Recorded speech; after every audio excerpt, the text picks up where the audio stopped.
Newborn normal না abnormal সেটা তুমি বুঝবে কি করে? হ্যাঁ, নরমাল বুঝবে হচ্ছে যদি তার জেস্টেশনাল এজ 37 টু 42 উইকস এর মধ্যে হয়, মানে সে টার্ম হয়।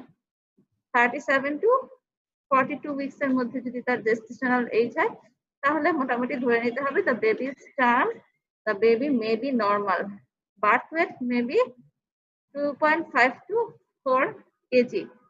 2.5 এর নিচে গেলে লো বার্থ ওয়েট, আর 4 কেজির উপরে গেলে large for gestational age or macrosomia. তাহলে যদি জেস্টেশনাল এজ 37 to 42 উইকস এর মধ্যে হয়, বার্থ ওয়েট 2.5 to 4 কেজি হয়, তাহলে আমরা বুঝবো দ্য বেবি ইজ নর্মাল। আরো কিছু প্যারামিটার দেখতে হবে, সেগুলো কি? The baby should be pink in year. Oxygen দিয়ে একটা বাচ্চা পিঙ্ক হয়ে আছে, তাকে আমরা নর্মাল বলতে পারবো না। Pink in ear, but immediately after birth there may be acrocyanosis. Acrocyanosis কি জিনিস? হাত পা গুলো নীল থাকে, পেরিফেরাল সায়ানোসিস থাকে। ইমিডিয়েটলি আফটার বার্থ এটা হতে পারে যে হাত পা গুলো নীল হয়ে আছে, সায়ানোস হয়ে আছে, এটা হচ্ছে কি নর্মাল। ঠিক আছে, তাহলে baby is pink in year. Activity good থাকবে, মানে সে নর্মাল নড়াচড়া, কান্নাকাটি, খাওয়া দাওয়া করবে, তাহলে বুঝবো যে হ্যাঁ বেবি ইজ ওয়েল। আর কি দেখতে হবে? রিফ্লেক্সেস। কি কি রিফ্লেক্স আছে নিউনেটে একজন বলো তো?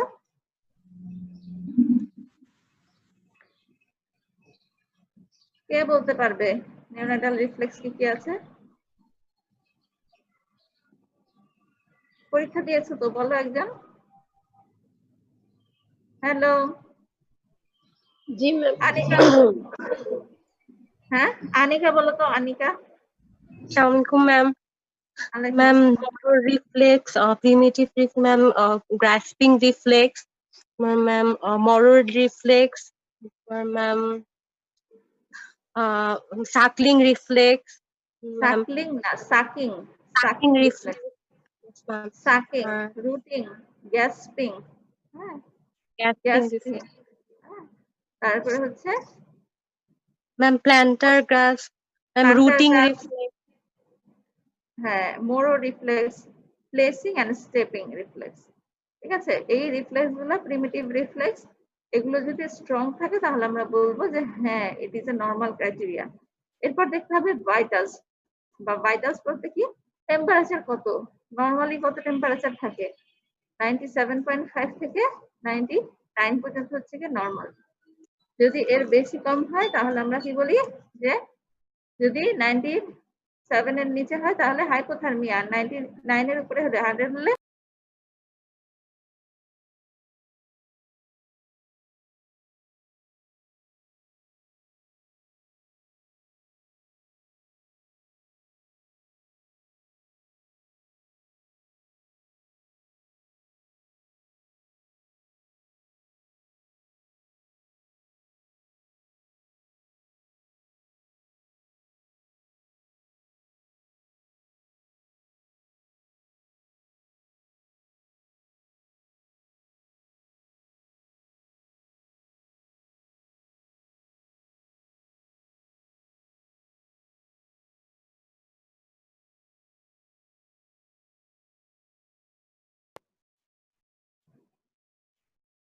আচ্ছা, তাহলে ওয়েট হতে হবে 2.5 to 4 কেজি, টেম্পারেচার 97.5 থেকে 99 এর মধ্যে থাকতে হবে।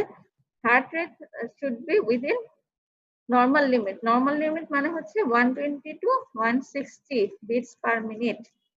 120 to 160 beats per minute. Respiratory rate 30 to 60 এর মধ্যে থাকতে হবে, তাহলে আমরা বলবো যে হ্যাঁ ভাইটাল স্টেবল। তাহলে heart rate, respiratory rate, temperature এগুলো নর্মালি থাকতে হবে। ঠিক আছে, তারপর আসো যে স্টুল কখন পাস করবে। যদি উইদিন 24 আওয়ার্স এর মধ্যে স্টুল পাস করে তাহলে নর্মাল। যদি উইদিন 36 আওয়ার্স ইউরিন পাস করে তাহলে নর্মাল। এবং পার ডেতে যদি 6 to 7 টাইমস ইউরিন পাস করে তাহলে বলতে হবে নর্মাল। এই ক্রাইটেরিয়া গুলো যদি একটা বাচ্চার থাকে তাহলে আমরা বলবো যে হ্যাঁ the baby is well, the baby have normal criteria। কিন্তু যদি এইগুলোর কোনো এক্সেপশন হয়, যেমন ট্যাকিকার্ডিয়া, ট্যাকিপনিয়া, কনভালশন, হাইপোথার্মিয়া বা হাইপারথার্মিয়া, রেসপিরেটরি ডিস্ট্রেস, এগুলো থাকলে আমরা কি বলবো? বেবি অসুস্থ। তাহলে একটা নিউনেটের কি কি রোগ হতে পারে বলো তো? নিউনেটে কি কি রোগ হতে পারে কেউ বলো, কি কি পড়েছি আমরা?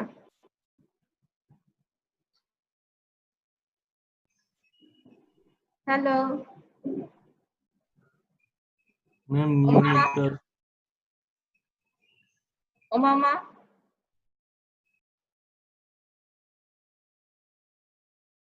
আসসালামু আলাইকুম ম্যাম। সালাম, সুস্থ আছো? জি ম্যাম। বলো তো এখন নিউনেটে কি কি রোগ হয়? পরীক্ষায় ম্যাম জিজ্ঞেস করবে নিউনেটের মধ্যে ma'am neonatal jaundice, sepsis, convulsion, perinatal asphyxia. আচ্ছা, preterm low birth weight, preterm low birth weight, perinatal asphyxia, neonatal jaundice, neonatal sepsis, neonatal convulsion, এগুলো হচ্ছে neonatal diseases। তো এর মধ্যে neonatal sepsis is a disease, এখানে কি হয়? মাল্টি সিস্টেম ইনভলভমেন্ট হয়, মাল্টি সিস্টেম ইনভলভমেন্ট হয়। কি কি কমপ্লেন নিয়ে আসতে পারে? বড়দের সেপসিস হলে কি হয়? ফিভার হয়, কিন্তু নিউনেটে যেটা হয় ফিভার হতে পারে, কিন্তু hypothermia is common than fever, hypothermia is common than fever. তাহলে হাইপোথার্মিয়া হতে পারে, ফিভার হতে পারে, রেসপিরেটরি ডিস্ট্রেস হতে পারে, অ্যারিথমিয়া হতে পারে, কনভালশন হতে পারে, ইউরিন আউটপুট কমে যেতে পারে, ডিহাইড্রেশন হতে পারে, মাল্টি সিস্টেমে প্রবলেম হতে পারে। তাহলে তুমি এরকম একটা বেবিকে ডায়াগনোসিস করবে কি করে? তোমাকে একটা সিনারিও দিয়ে দিবে যে a 5 days old neonate came to with you with lethargic and reluctant to feed, lethargic and reluctant to feed যখনই বলবে তখনই তোমার মাথায় আসতে হবে নিউনাটাল সেপসিস। ঠিক আছে? যখনই বলবে যে lethargic, a 5 days old neonate, lethargic and reluctant to feed, তখনই প্রথমে মাথায় আসতে হবে নিউনাটাল সেপসিস। তাহলে নিউনাটাল সেপসিস তুমি ইনভেস্টিগেট করবে কি করবে বা ডায়াগনোসিস করবে কি করে? ইনভেস্টিগেশন সেপসিস স্ক্রিনিং গুলা করে ম্যাম। হ্যাঁ, কি CBC, complete blood count with peripheral blood film. এখানে কি কি দেখবে?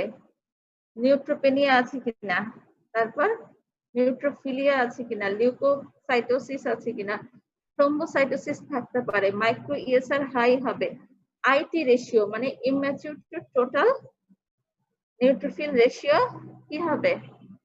মোর দেন 0.2 হবে।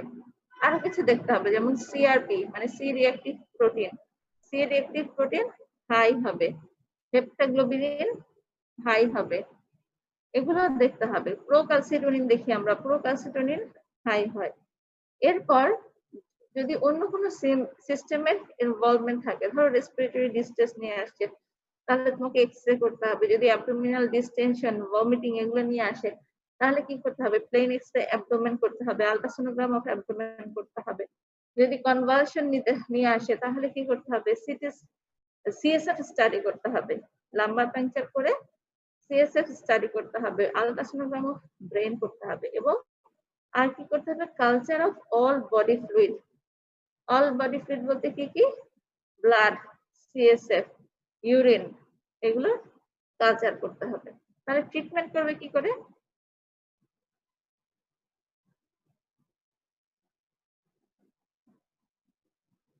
কি করে? ম্যাম সাপোর্টিভ ট্রিটমেন্ট দিতে হবে এন্ড স্পেসিফিক ট্রিটমেন্টে অ্যান্টিবায়োটিক দিব। সাপোর্টিভ ট্রিটমেন্ট কিন্তু প্রত্যেকটা ডিজিজের জন্যই লাগবে, সেটা পেরিনেটাল অ্যাসফিক্সিয়া বলো, জন্ডিস বলো, কিংবা কনভালশন বলো, কিংবা অ্যাসফিক্সিয়া বলো, সাপোর্টিভ ট্রিটমেন্ট সবগুলোর জন্যই লাগবে। কি কি সাপোর্টিভ ট্রিটমেন্ট আমরা দেই? এক নাম্বারই হচ্ছে কিপ দ্য বেবি ওয়ার্ম। কারণ কি? হাইপোথার্মিয়া হয়ে গেলে বাচ্চা শুধুমাত্র হাইপোথার্মিয়ার জন্যই মারা যেতে পারে, তাদের হাইপোথার্মিক হতে দেওয়া যাবে না। কিপ দ্য বেবি ওয়ার্ম, সেক্ষেত্রে আমরা কিভাবে ওয়ার্ম রাখতে পারি? বেবিটিকে ক্লোজড ক্লোথস, গ্লাভস, ক্যাপস এগুলো দিয়ে কভার করে রাখতে পারি। যদি বেশি প্রিম্যাচিউর হয় তাহলে কি করতে পারি, ক্যাঙ্গারু মাদার কেয়ার দিতে পারি। যদি আরো ছোট হয়, যদি 1500 গ্রামের নিচে হয় তাহলে কি হবে, ইনকিউবেটরে রাখতে হবে। ঠিক আছে, এভাবে আমরা তাকে ওয়ার্ম রাখতে পারি। আর কিভাবে রাখতে পারি, মাদারের স্কিন টু স্কিন কন্ট্যাক্টে রাখতে পারি, তাহলে বাচ্চা গরম থাকবে। এরপর আসে যে তার নিউট্রিশন মেনটেন করতে হবে। যদি বেবি খেতে পারে, সাক করতে পারে, তাহলে আমরা কি দিব, ব্রেস্ট ফিডিং দিব। যদি দেখা যায় যে না, তার কোনো অ্যাবডোমিনাল ডিস্টেনশন নেই, ভমিটিং নেই, কিন্তু সে সাক করতে পারছে না, তাহলে আমরা কিভাবে দিতে পারি, এনজি টিউব ফিডিং দিতে পারি। কিন্তু যদি দেখা যায় যে না, অ্যাবডোমিনাল ডিস্টেনশন আছে, ভমিটিং আছে, কনভালশন আছে, সেই ক্ষেত্রে আমরা ওরাল ফিড দেই না, আমরা কি দেই, আইভি ফ্লুইডে চলে যাই। নিউনেটে ইউজুয়ালি কি আইভি ফ্লুইড দেওয়া হয়, প্রথম 2 দিন 10% বা 5% দিয়ে দেওয়া হয়, মানে ডেক্সট্রোজ ইন অ্যাকোয়া। এরপর দেওয়া হয় বেবি স্যালাইন। ঠিক আছে, 10% আর 5% বেবি স্যালাইন। এরপর যদি তার কোনো ইলেকট্রোলাইট ইমব্যালেন্স থাকে, যেমন হাইপোক্যালসিমিয়া, হাইপোক্যালিমিয়া, হাইপোনেট্রিমিয়া, হাইপোম্যাগনেসিমিয়া, এগুলো থাকে, তাহলে সেগুলো কারেকশন করা হয়, ক্যালসিয়াম অ্যাড করা হয় বা পটাশিয়াম অ্যাড করা হয়। যদি দেখা যায় যে কোনো ব্লিডিং ম্যানিফেস্টেশন আছে, হ্যাঁ, ব্লিডিং হচ্ছে, থ্রোম্বোসাইটোপেনিয়া আছে, তাহলে কি প্লেটলেট ট্রান্সফিউশন করা হয়। যদি হিমোগ্লোবিন কম থাকে তাহলে কি প্যাকড সেল ট্রান্সফিউশন করা হয়। যদি দেখা যায় যে না, তার ডিআইসি, সেপসিস থেকে ডিআইসি ডেভেলপ করে গিয়েছে, তাহলে কি দেওয়া হবে, এফএফপি, মানে ফ্রেশ ফ্রোজেন প্লাজমা। এই বাচ্চাটাই যদি কনভালশন নিয়ে আসে, তাহলে তাকে কি দিতে হবে, অ্যান্টিকনভালসেন্ট। নিউনেটে আমরা কি অ্যান্টিকনভালসেন্ট দেই, phenobarbital. হ্যাঁ, ফেনোবারবিটন দেই। গুড। এভাবে আমরা ওর যে সিমটম অ্যারাইজ করবে সেই সিমটোমেটিক ট্রিটমেন্ট দিব। যদি ফিভার থাকে তাহলে কি দিব, প্যারাসিটামল দিব। এভাবে করে আমরা তার nutrition, hydration, electrolyte, acid base balance এগুলো মেনটেন করব। কিন্তু এগুলো কি সাপোর্টিভ ট্রিটমেন্ট। ওর তো সেপসিস হয়েছে কোনো একটা জীবাণুর কারণে, কোনো একটা ব্যাকটেরিয়ার কারণে, তাহলে আমাদের শুধু সাপোর্টিভ ট্রিটমেন্ট দিলে হবে না, স্পেসিফিক ট্রিটমেন্টও দিতে হবে। স্পেসিফিক ট্রিটমেন্ট কি আছে, স্পেসিফিক ট্রিটমেন্ট আমরা যেটা দিতে পারি সেটা হচ্ছে যে অ্যান্টিবায়োটিক দিতে হবে। Antibiotic must. অ্যান্টিবায়োটিক যখনই আসবে তোমাদেরকে first line antibiotic, first line antibiotic কি, অ্যাম্পিসিলিন, জেন্টামাইসিন। Ampicillin argent. হ্যাঁ, অ্যাম্পিসিলিন, জেন্টামাইসিন, অনেকে কি বলো, অ্যামোক্সিসিলিন বলো, এগুলো কিচ্ছু বলবো না, জাস্ট দুইটাই মনে রাখো, first line antibiotic ampicillin and gentamicin, ampicillin and gentamicin, ampicillin and gentamicin, এটা ভোলাই যাবে না। ঠিক আছে, first line antibiotic ampicillin and gentamicin. Second line antibiotic কি, এখানে দুইটা নাম আসবে, একটা হচ্ছে গিয়ে cefotaxime or ceftazidime with amikacin. তাহলে অ্যামিকাসিন পাবেই, সাথে তুমি সেফোট্যাক্সিম দিতে পারো অথবা সেফট্রাজিডিন দিতে পারো। ক্লিয়ার, তুমি অ্যামিকাসিন তো দিবেই, সাথে সেফোট্যাক্সিম বা সেফট্রাজিডিন দিবা। তাহলে সেকেন্ড লাইন হচ্ছে cefotaxime or ceftazidime plus amikacin. Third line কি, থার্ড লাইন আমরা দিব হচ্ছে গিয়ে tazobactam piperacillin or meropenem vancomycin or ciprofloxacin, অনেক অপশনই আছে। ঠিক আছে, তাহলে থার্ড লাইন দু একটা নাম মনে রাখলেই হবে। এরপর আসো অ্যাডজাংটিভ থেরাপি। কিছু অ্যাডজাংটিভ থেরাপি আমরা দিতে পারি। অ্যাডজাংটিভ থেরাপি কিভাবে সাহায্য করবে, ধরো বেবির বডিতে অনেক অ্যান্টিজেন, অ্যান্টিবডি আছে, অ্যান্টিজেন আছে, তাই না? এই অ্যান্টিজেন গুলাকে আমরা কিভাবে রিমুভ করতে পারি, এক্সচেঞ্জ ট্রান্সফিউশন করতে পারি, যে ওর যে ইনফেক্টেড ব্লাড সেটা আমরা কিছুটা বের করে নিয়ে কিছু ভালো ব্লাড ঢুকিয়ে দিলাম। এই প্রসেসটা কি নাম, এক্সচেঞ্জ ট্রান্সফিউশন,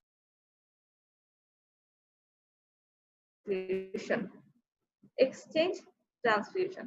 আর কি করতে পারি, Immunoglobulin. গ্রানুলোসাইট কলোনি, হ্যাঁ, গ্রানুলোসাইট কলোনি স্টিমুলেটিং ফ্যাক্টর দিতে পারি। এগুলো দিলে কি হবে, ও নিউট্রোফিল, লিম্ফোসাইট, মোনোসাইট এগুলো স্টিমুলেট হবে, এবং স্টিমুলেট হলে কি হবে, এগুলো ব্লাডে আসলে সে ফাইট করতে পারবে ভালো। তাহলে গ্রানুলোসাইট কলোনি স্টিমুলেটিং ফ্যাক্টর দিতে হবে। তারপর কি দিতে পারি, ইমিউনোগ্লোবুলিন, মানে প্রি ফর্মড অ্যান্টিবডি ওর বডিতে আমি দিতে পারি, এগুলোকে কিছুটা ফাইট করতে সাহায্য করবে। তাহলে এগুলোকে কি বলা হয়? অ্যাডজাংটিভ থেরাপি। তাহলে এই তিনটা স্টেপে আমরা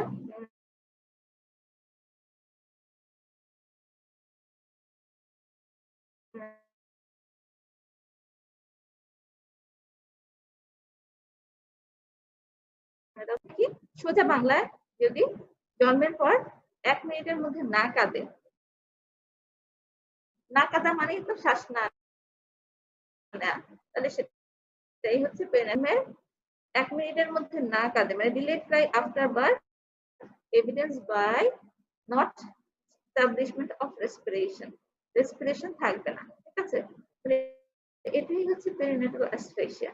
পেরিনেটাল অ্যাসফিক্সিয়ার কিছু ক্রাইটেরিয়া আছে, যেমন কি severe metabolic acidosis, severe metabolic acidosis, pH should be less than 7, তারপর কি মাল্টি সিস্টেম ইনভলভমেন্ট হবে, এরপর কি আবগার স্কোর লো থাকবে, এবং কি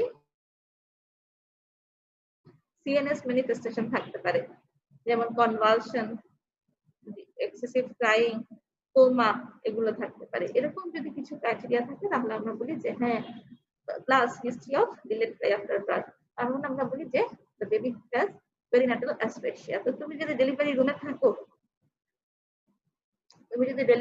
থাকো আর পেরিনেটাল অ্যাসফিক্সিয়া হয়, কি করবে তুমি?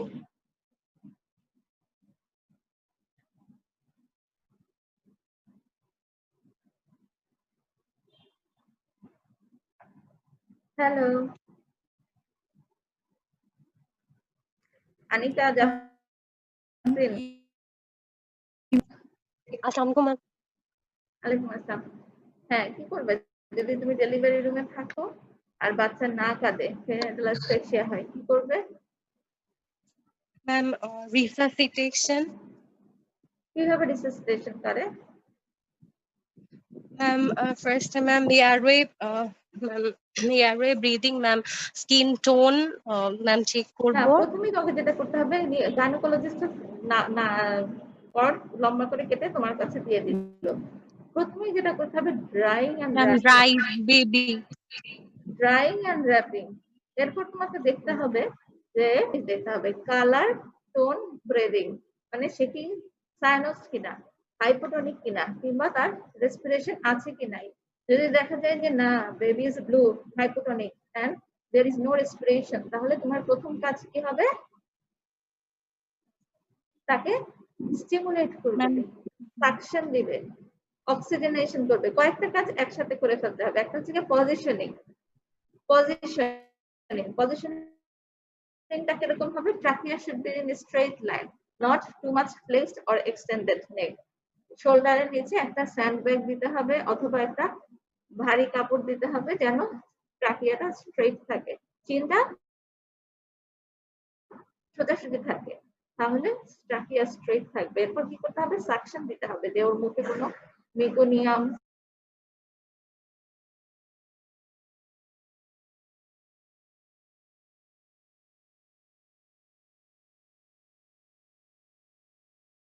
সিক্রেশন কিংবা ব্লাড আছে, আলনার সারফেস, এই সারফেস দিয়ে তাকে ব্যাকে কোথায়? স্পাইনের উপরে রাব করতে হবে। ধরো এটা যদি স্পাইন হয়, স্পাইনের উপরে এভাবে রাব করতে হবে, তারপরে কি হাতে পায়ের নিচে এরকম ফ্লিকারিং করতে হবে, তাহলে কি হবে?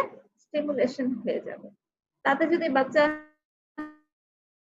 রেসপিরেশন নেয়, ট্রাই করে, তাহলে তো খুবই ভালো, কিন্তু যদি না করে তাহলে কি করতে হবে? তোমাকে আম্বু ব্যাগিং করতে হবে। আম্বু ব্যাগিং কি করতে হয়? মুখে আগে ফিট করতে হয় মাস্কটা, প্রথমে নাক, এরপর মুখ ফিট করে তারপরে আম্বু করতে হয়। আম্বু প্রথমে 5 স্লো ইনফ্লেশন ব্রিথ দিতে হয়, 1 2 3 4 5 করে 5 স্লো ইনফ্লেশন ব্রিথ দিতে হয়। তাতে যদি দেখা যায় যে হ্যাঁ, বাচ্চা ভালো হচ্ছে, পিঙ্ক হচ্ছে, তাহলে এটা 11:30 পর্যন্ত থাকবে। শেষ করে দিচ্ছি তো, 11:30 ফিফথ ইয়ার, জি, তো আমি শেষ করে দিচ্ছি। তাহলে ছেড়ে দিচ্ছি। আচ্ছা ঠিক আছে, তোমাদের সার্জারি ক্লাস আছে, এরপর কি তোমাদের সার্জারি ক্লাস? Yes, ma'am. আচ্ছা ঠিক আছে, সালাম স্যার, সালাম আসিফ স্যার এসেছে, হ্যাঁ তো তোমরা স্যারের ক্লাস করো, স্যার ওয়েট করছে। আমি তাহলে শেষ করছি, ঠিক আছে? তোমাদের এই মিটিং এর টাইমও শেষ হয়ে যাবে, তো হয়তো স্যার আবার নতুন করে এন্ট্রি নিতে হবে। ঠিক আছে। Okay, ma'am.